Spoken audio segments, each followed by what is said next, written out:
வலிக்கு எல்லாம் பயிற்சியை பரிந்துரைப்பதா? அல்லது பாதிப்பிற்கு ஒரு சரியான சிகிச்சையை பரிந்துரைப்பதா? ஒரு ஃபிசியோதெரபிஸ்ட்ட கன்சல்ட் பண்ணாமயே வலிக்கெல்லாம் நம்ம செஞ்ச எக்ஸர்சைஸ் மூலமா எத்தனை பேர் சரியா இருக்கிறோம்? வலி இருக்கும்போது எக்ஸர்சைஸ் அதாவது ஒரு மூவ்மெண்ட்ட குடுத்தோம்னா, அந்த இடத்துல வலிய அதிகப்படுத்துமா? குறைக்குமா? பெயினுக்கு சொல்லக்கூடிய ஒரு எக்ஸர்சைஸ் உங்க பாதிப்பிற்கு ஒரு உடனடி தீர்வே கிடையாது.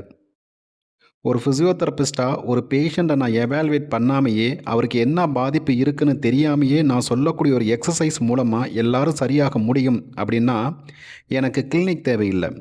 எவாலுவேஷன் தேவையில்ல. இன்வெஸ்டிகேஷன் தேவையில்ல. டயக்னோசிஸ் தேவையில்ல.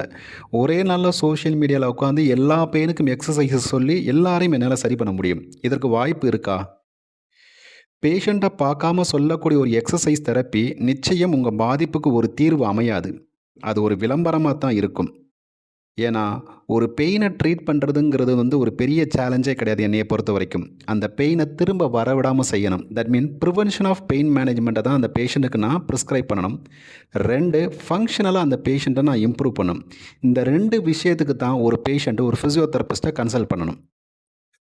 உதாரணமா, மெடிக்கல் ஷாப்ல எல்லா விதமான பாதிப்புக்கும் மருந்து இருக்கு. ஒரு டாக்டர கன்சல்ட் பண்ணாமயே நம்ம எடுத்த மருந்துகள் மூலமா எத்தனை பேர் சரியா இருக்கிறோம்?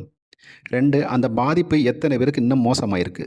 அதே மாரி தான் ஒரு பேஷண்ட் ஒரு ஃபிசியோதெரபிஸ்ட்ட கன்சல்ட் பண்ணாமயே அல்லது ஒரு ஃபிசியோதெரபிஸ்ட் பேஷண்ட்ட பார்த்து எவாலுவேட் பண்ணாமயே பொதுவா சொல்லக்கூடிய ஒரு எக்ஸர்சைஸும் சோஷியல் மீடியால பார்த்து நம்ம செஞ்ச ஒரு எக்ஸர்சைஸ் மூலமா நம்ம பாதிப்புக்கு ஒரு தீர்வு அமையாது. அந்த பாதிப்பு தன்மைய இன்னும் மோசமாக்கும்.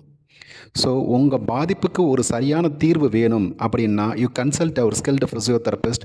உங்கள் பிரச்சனை என்னன்னு அவர்கிட்ட சொல்லுங்கள். அவர் எவாலுவேட் பண்ணட்டும். உங்கள் பாதிப்புக்கு ஏற்றார் போல சொல்லக்கூடிய ஒரு சிகிச்சையும் பயிற்சியும் மட்டும்தான் உங்கள் பாதிப்புக்கு ஒரு சரியான தீர்வை தரும். பேஷண்ட்டை பார்க்காம நான் சொல்லக்கூடிய ஒரு எக்ஸசைஸ் நிச்சயம் விளம்பரமாக தான் இருக்குமே தவிர உங்கள் பாதிப்புக்கு ஒரு சரியான தீர்வு அமையாது. விளம்பரத்தை தேடாதீர்கள். உங்கள் பாதிப்பிற்கு ஒரு சரியான சிகிச்சையை தேடுங்கள். Thank you so much and meet you again.